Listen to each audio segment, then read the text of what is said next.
Scott Talley coming to you this afternoon from the worldwide headquarters of Network in Action, and we've got Ms. Carla Schraub with us. Hi. Not Schwab, not kin to the financial, not even a distant relative, not even spelled nearly the same. No. You've checked it out. You're not a cousin or anything. Yeah, I checked it out. Carla is with Allegiance Title, and we're going to talk a little bit today about the title industry. So before we jump into that, just talk to us about Allegiance and sort of what led you to Allegiance. Okay. So I've been in the title insurance industry for 38 years. Started when you were 4 years old. I wish I could say that. But I did start in 81 and receptionist and kind of worked my way through different aspects of the industry doing escrow, and quickly found out I was not a very detailed person, so that probably really That's wasn't. sort of important when you're closing on a house, isn't it? It is. I'm not a real numbers girl. So anyway, in 88, I started with a very large firm as a corporate assistant, and that was a fabulous job with a fabulous company, and worked for a man who was just really a great mentor to me. So I did that for 13 years and went into marketing in 2001. And the opportunity came to me a couple of years ago with Allegiance, and just kind of wasn't the right time, but absolutely love the founder and CEO of Allegiance, Miss Dawn Moore. And so our team, myself and my team, made the decision to make that jump over there and help her grow the market and her company here in January. Awesome. And y'all have how many locations around Houston? So around Houston, we have 4, Okay. and slated to open a couple of more, maybe end of this year, beginning of next year. Nice. Yes, our company's out of Dallas, so we do serve the whole state of Texas. But so we got 20 offices in Dallas, Oh so my gosh, big presence company. there. Yeah. Wow. Bill, won't be long. You'll have that in Houston. Yes. So let's talk to people. Let's say you got a first-time home buyer. Talk about title insurance and why it's important.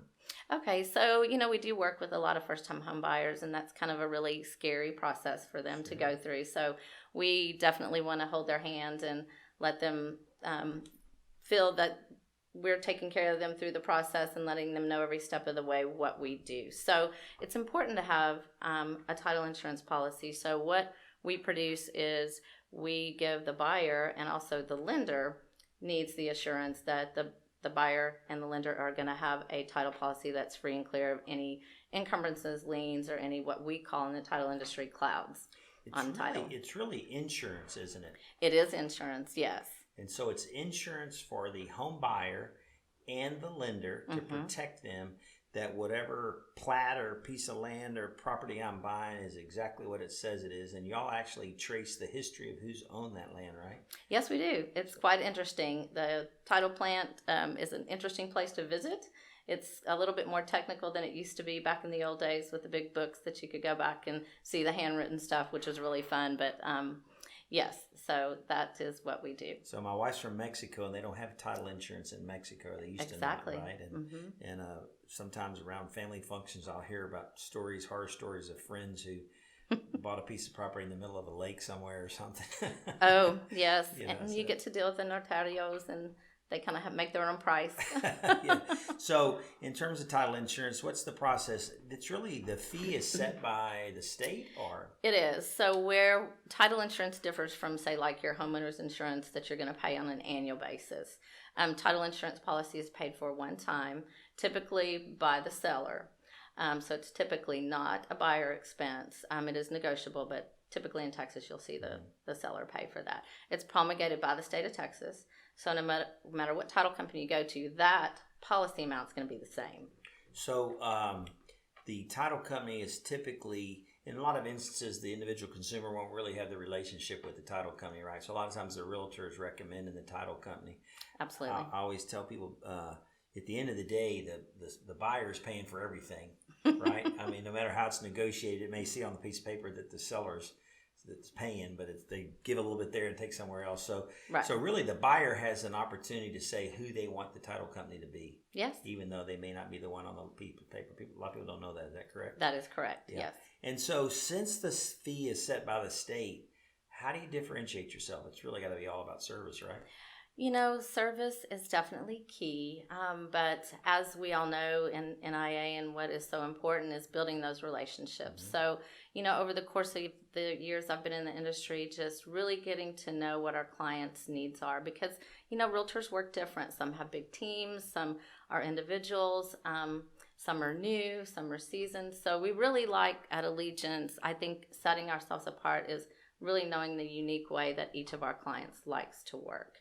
And also just finding out too about their clients who are coming into our office and what is special to them, because we do a lot of cool things, and we have a director of First Impressions, Mr. James Rickett, who is completely amazing. So he always likes to know, hey, do your clients like Topo Chico, or how kind of coffee do they like? And we really roll the red carpet out for our clients. Nice. We want them to feel welcome, because one of the things when we're talking about those relationships and gaining that trust of our realtor client, our lender client, our builders, developers, whoever we're working with, investors, is that experience that they're having through the process with us is really a reflection of them too. So if we're doing a great job and really providing that service, and they come to closing and that is really smooth and just really exciting, and we know that not all closings are going to be exciting, because there are circumstances where it's not the most happy situation, but a lot of times it is a great fun experience, because we want our clients to be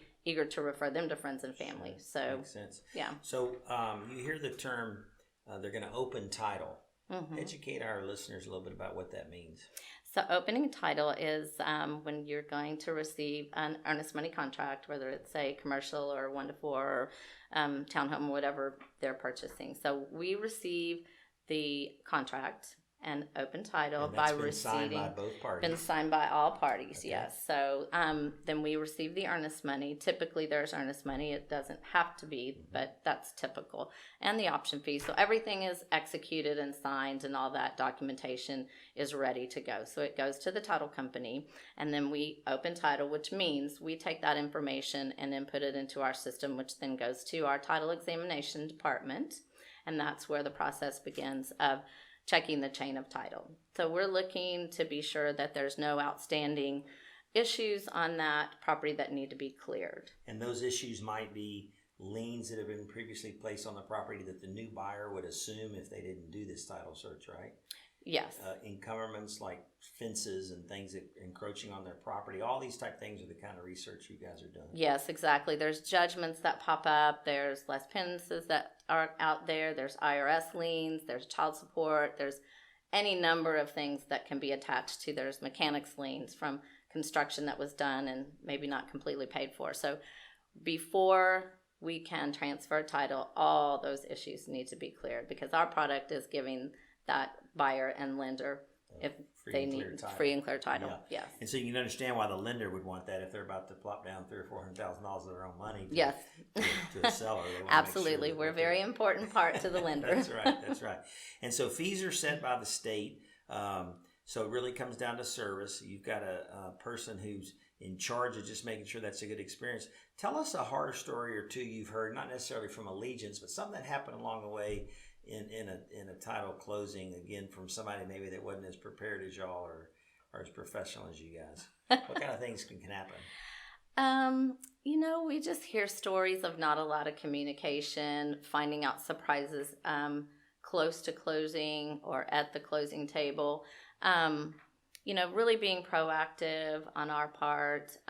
No one likes surprises. Things do occur. Sometimes it's how you deal with them and how you kind of just lead through that, because I haven't really seen a problem or a concern that couldn't be handled. Mm-hmm. But I've heard horror stories, mostly of just lack of communication and the not relaying what needs to be done in a timely manner so that you have delays. Yeah. So that's the biggest thing we hear. So really, the function of the title company not only, and it started multi-purpose, because you not only find the free and clear title, you make sure you're delivering the right product and everything, right? But also the money gets transferred through you guys. You're sort of the bank there for a few days or an hour or two or whatever, right? So how's the flow of money work from Absolutely. the consumer to the bank to the title to the buyer? How's that? Yeah. To the lenders, the seller, sorry. we and the realtor, of course, always try to make that look so seamless for the consumer. But there's so many things that go on behind the scenes. We're working with the buyers and the sellers. We're working with the lenders and their teams, and we're working with home warranty folks. And there's just a number of things, surveyors. So there's a lot of things that's going into that. But I kind of forgot your question. Well, no, it's okay. So sort of at closing, then all of a sudden, let's say you got $300,000 coming in here. Oh, yes, the so distribution of money. you're distributing money to the realtors. Yes. You're distributing money to who else? So the home warranty. Seller, the home warranty company. Paying off previous loans and are taking care of any liens that might be out there that need to be handled. Like sometimes you'll have an IRS lien or a lien, and we can take care of all that at closing. You know, it doesn't have to be, bam, you've got to do all this prior to. So there's a lot of stuff we can take care of, but we are totally in charge of distributing all the funds. So you got to have a reputable, reliable company you trust there as well. Yes, and we work with many, many underwriters, so I think that is a huge plus for us too. I've basically, all my career, have worked with a huge corporate company, which is awesome. But with Allegiance, we're independent, so we work with various underwriters, which gives us choice. Nice. So, well, you built your business with networking, right? I have. How's your experience with the Network in Action been? It's been amazing. Amazing. I think I had a little bit of a slow start kind of getting plugged in. It's funny, I kept telling myself, I'm like, I've got to be in front of the realtor. The realtor is my bread and butter. Yeah. And but the more I got plugged in and the more I met people, I found that there's a lot of great partnerships there where I can support them from the resources that I have in my business and connecting them with realtors that they may not know or lenders. And so there's just a lot of opportunity to really support everybody within the Network in Action network. And I really think that you have great organizations. You guys have done a phenomenal job of getting wonderful people in there. And I've just really, really enjoyed this past 6 months when I really decided to get plugged in. So yeah, it's interesting. I know what you mean. When we first started, my title company lady was, I was thinking it was just all about the realtor. But as she went along and as she educated the group, that really the buyer gets to pick the title company. So if you have a friend that's buying a house, even if it says on the contract that the seller is, again, the one paying, hey, that title belongs to me. I'm the one that wants to make sure it's right. So if I want to use a reputable company, then I've got a relationship with Carla at Allegiance. I want to use Allegiance. And so that's been a part of the journey, is to educate our members that if you've got friends buying homes, we need to support our members. So very nice of you to give the kind words. It's been a huge blessing. We thought we were getting into the technology business, and we really came very quickly to realize that technology is a key component that saves us all some time. But at the end of the day, it's all about great people like yourself. So we love our relationship with Allegiance. I know y'all do a great job. Thank you for coming in today. Thanks. I appreciate it. Good to see you.